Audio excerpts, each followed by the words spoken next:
Hey there, welcome back to the channel. My name is Andrew Clark, and in this video, we are going to be talking about modes. Now, modes are something that I avoided in my own personal music theory journey just because they sounded really intimidating, right? But the reality is, if you take the right approach to learning them, they can be so easy to understand. And I promise you by the end of this video, you will fully grasp all 7 of the diatonic modes and never be left confused or intimidated by this topic again. But first, a quick announcement. I've officially launched a Patreon page, and this will have absolutely no effect on the videos that I put here on YouTube every week, but it's just a place you can go to support me. It starts at just $5 a month, and you'll unlock some more lessons, some extra content, and a few other goodies. No pressure at all, but the link will be in the description below the video. Okay, with that out of the way, let's get into it. So there are 2 main ways to look at modes. One is as a key, and the other is as a scale. And as a key, what I mean by that is something exactly like a major key or a minor key. And as a scale, what I mean by that is something like a major scale or a minor scale. Now, there are a few definitions we need to cover here before we go any further. And the first thing we need to talk about is the difference between a tonic and a root. Now, sometimes you may hear these used interchangeably, but they do mean 2 different things. So the tonic is the bass note of a key or a scale, and a root is the bass note of a chord. So for example, if we're talking about an A major scale, the tonic of that scale is an A note. If we're talking about a B minor scale, well, the tonic of that scale is a B note. If we're talking about a chord, so something like a C major chord, the root note of that chord would be a C note. And even in a more complicated chord, so something like a B minor 7 flat 5, the root note of that chord would be a B note. So pretty straightforward, but something you need to remember. So the next thing we need to talk about is the difference between parallel and relative keys. Parallel keys are pretty simple. They are just keys or scales that share the same tonic. For example, the key of A major and the key of A minor both have the tonic A, so that means they are parallel keys. Relative keys are a little bit harder to grasp, but if you've watched my 2 videos on how to find the chords to any song by ear, you should be a little bit familiar with relative major and minor keys. If you haven't seen those videos, I'll make sure to put the links down below,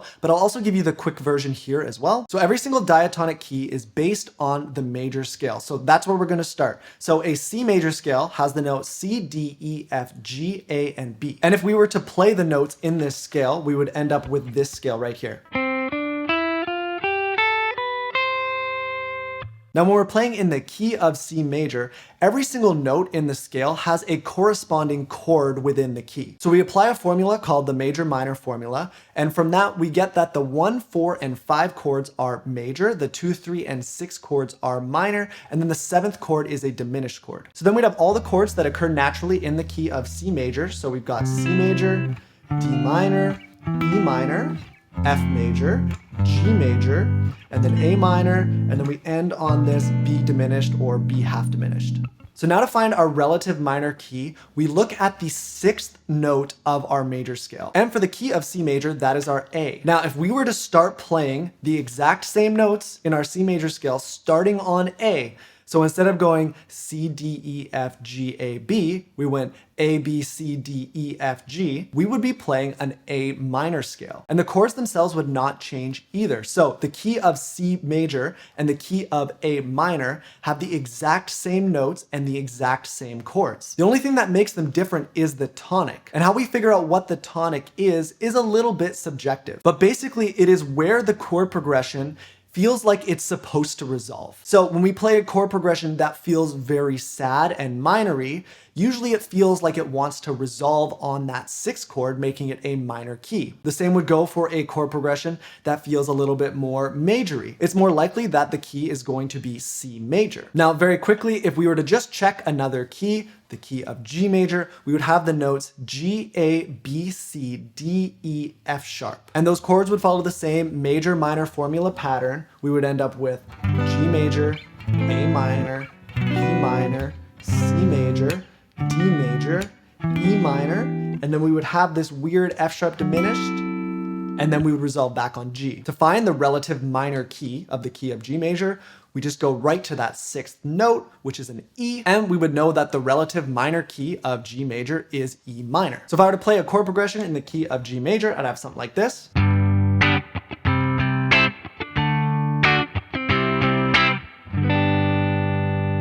And if I were to play a chord progression in the key of E minor, I would have something more like this.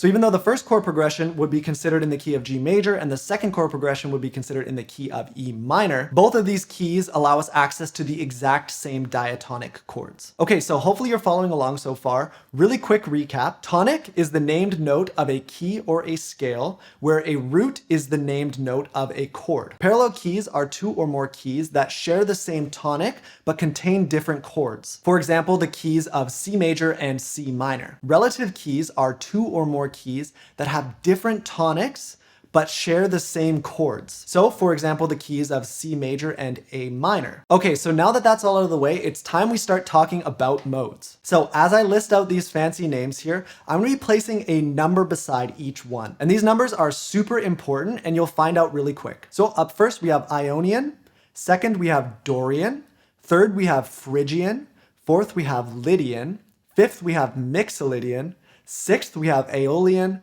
and then seventh we have Locrian. So there are the names of your 7 modes, and we're gonna get into the habit of using Roman numerals instead of regular numbers. A lot of times when I talk about numbers, I'm using just standard numbers, but we should get in the habit of using Roman numerals, so I'm gonna be using that here. Now here's the part where everything starts clicking right away.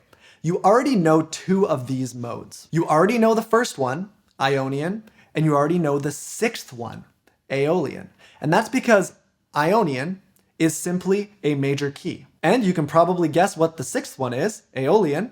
That is a minor key. Now, those remaining modes have numbers that look like they'd fit pretty well into a typical major scale. So we're gonna do that here. All we're gonna do is we're gonna look at our key of C major again. And on the 1, we're gonna put Ionian. And on the 6, we're gonna put Aeolian. Now we're gonna put the remaining 5 over their corresponding number. So now what we've got C Ionian, D Dorian, E Phrygian, F Lydian, G Mixolydian, A Aeolian, and B Locrian. Do you kind of see where we're going with this? Basically all modes are the same thing as our relative major and minor keys. So what I mean by that is if we were to play these exact notes starting on the 2nd scale degree, the D, instead of C, D, E, F, G, A, B, we started on the 2, we went D, E, F, G, A, B, C. Well, that would be D Dorian. Same thing if we went from number 3, we started on the E, we went E, F, G, A, B, C, D, we would be looking at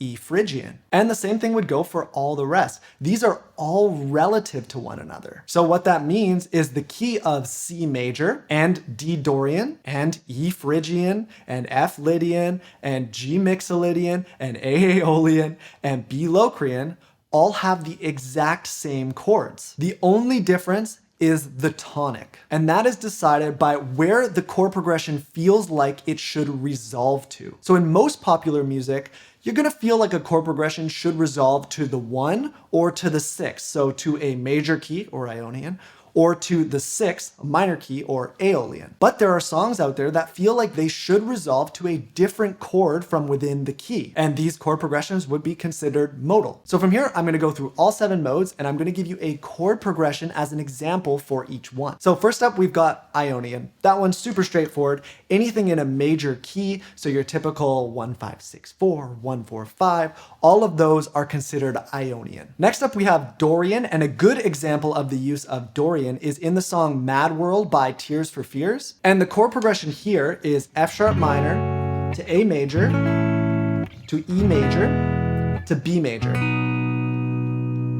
And typically, a lot of people would assume that the key of the song is in F sharp minor. However, in the key of F sharp minor or its relative major key A major, there is no B major chord. So it couldn't be those keys. So for it to diatonically make sense with these chords, we would have to be in the key of E major. And if you use my method for finding the key to any song, you would have landed on an E major scale while playing along to this song. But the thing about this chord progression is it doesn't feel like it's resolving to an E major, nor does it feel like it's resolving to a C sharp minor, which is the relative minor key of E major. And instead, it feels like it should resolve to that F sharp, which is the 2 chord of this key. And what is our second mode? Dorian. So this is what the chord progression will sound like.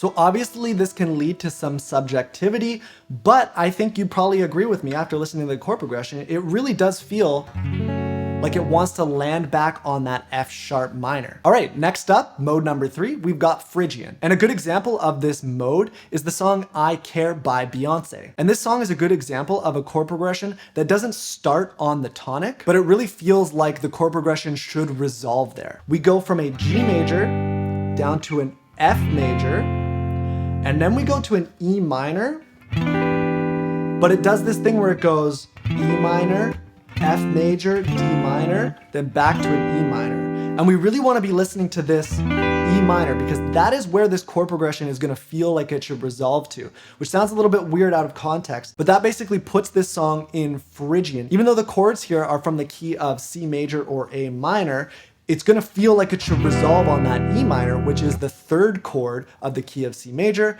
giving us E Phrygian. So here's the full chord progression.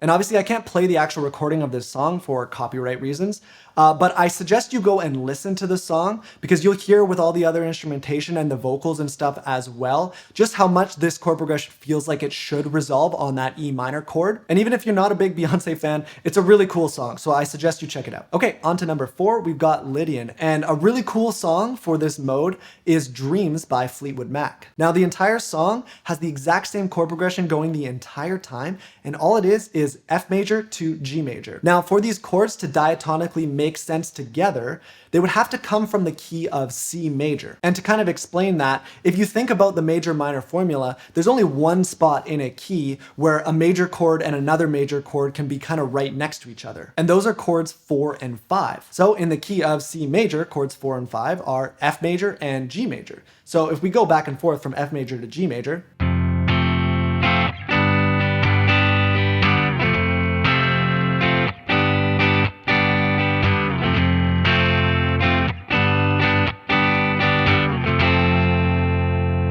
you'll notice that this chord progression feels like it should resolve on that 4 chord, on that F, right? It doesn't feel like it should, go to a 1 chord or go to the 6 chord. So it's not C major, it's not A minor. Instead, it feels like it should keep resolving on that F. So 4,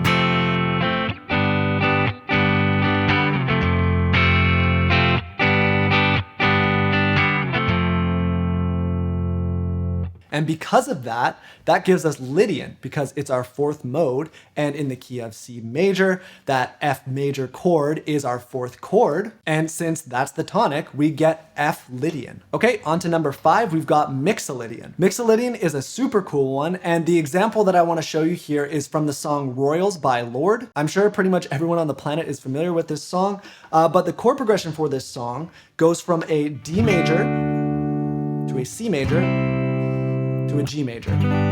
Now this is a very famous classic rock chord progression as well, and there are a couple ways to look at it which kind of makes it interesting. So some people would consider this to be in the key of D major, and that it would just be including a flat 7 chord. So in the key of D major, we couldn't go down to the C, we'd have to go down to a C sharp, so instead we're playing a flat 7 chord, a non-diatonic chord for this key,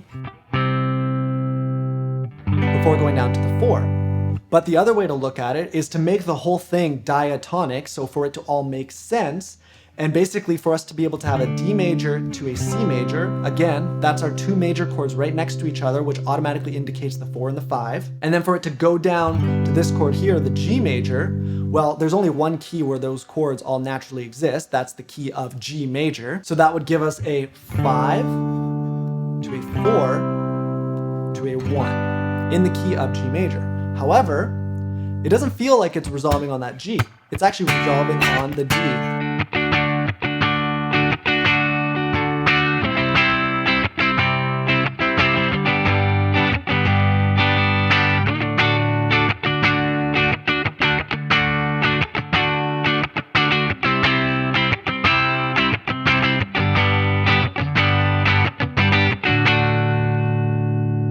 And because this chord progression resolves on the D major, which is the 5 chord of the key of G major where all these chords actually fit diatonically, we would consider it to be our 5th mode. So that would give us D Mixolydian. So next we've got Aeolian, and this is one that you already know. Aeolian is just another way of saying minor key. And that's because if you remember back to what we were talking about relative major and minor keys, the 1 to the 6, 1 is our major key, the relative minor key is the 6th. So any chord progression that's going to resolve on that 6th chord is going to be considered Aeolian. So in the key of C major, we know that the 6th note is an A, so it's going to be an A minor. We just want it to resolve back on that A minor. So a chord progression like this.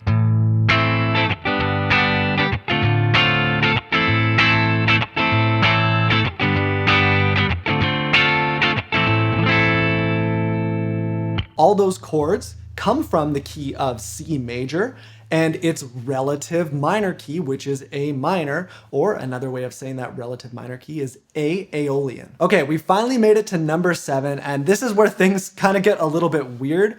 Locrian is a very weird mode, and there really aren't any examples of popular songs that are in Locrian. Some people have cited Army of Me by Bjork or Juicebox by The Strokes, and these have some elements of Locrian in them, but neither of them are actually Locrian. For a song to be Locrian, it would mean it would have to resolve on that 7 chord, which is a diminished triad. And that diminished triad is very naturally unstable, and it's never gonna feel quite right to resolve there. Typically when someone calls something Locrian, it's just because it's starting on that 7th scale degree, but in reality, it's gonna want to resolve elsewhere. It's important to note too that Locrian is a pretty unpleasant sounding mode, so it might be kind of useful in some of the more dissonant genres, in metal and things like that, but in reality, it's very, very hard to make good listenable music with. Okay, and then the last thing I wanted to talk about quickly here is just modes and their relationship with scales. And this is super simple and easy to grasp. The actual use of these modal scales is a lot more complicated because typically you're going to play these modal scales over a chord progression that's not diatonic to that mode. And what that's going to do is it's going to kind of draw out different flavors and textures from those non-diatonic notes. But what I'm going to do here is just show you how to understand where these modal scales actually come from. Okay, so if we have a very simple C major scale, this pattern basically just has C major twice. It looks like this. So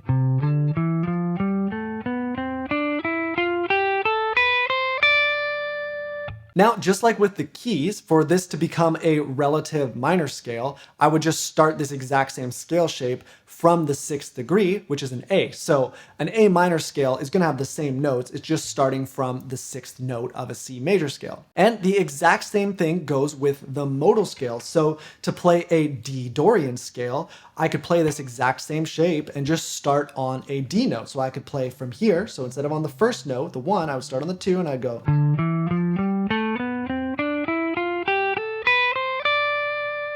And the same thing could go for Phrygian. So starting on the 3rd note, which is an E, this would be an E Phrygian scale.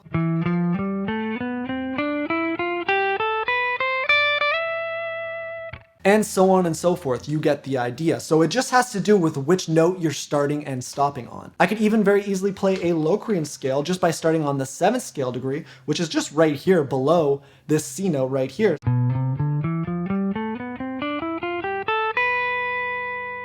We would have our B Locrian scale. It all just comes back to the note that you start and stop on, otherwise known as the tonic. Okay, so that's gonna be it for this video. Obviously, we're just scratching the surface with modes, but this topic is super important, especially for when we get into borrowed chords, non-diatonic chord progressions, and things like that. So I really hope this all made sense to you. Like I said, when I first started looking at modes this way, it really just made everything click for me. I'm gonna be referencing back to this video a whole lot in future videos that I make for this channel. So if you do have any questions, please make sure you leave those in the comments below. If you enjoyed this video, please give it a thumbs up, and please also consider subscribing to the channel here on YouTube. I release a new guitar video every single week. And if you really, really like this video, please also check out my Patreon. It's linked below. And with that, I'm out of here. Thank you so much for watching, and I will see you in the next one.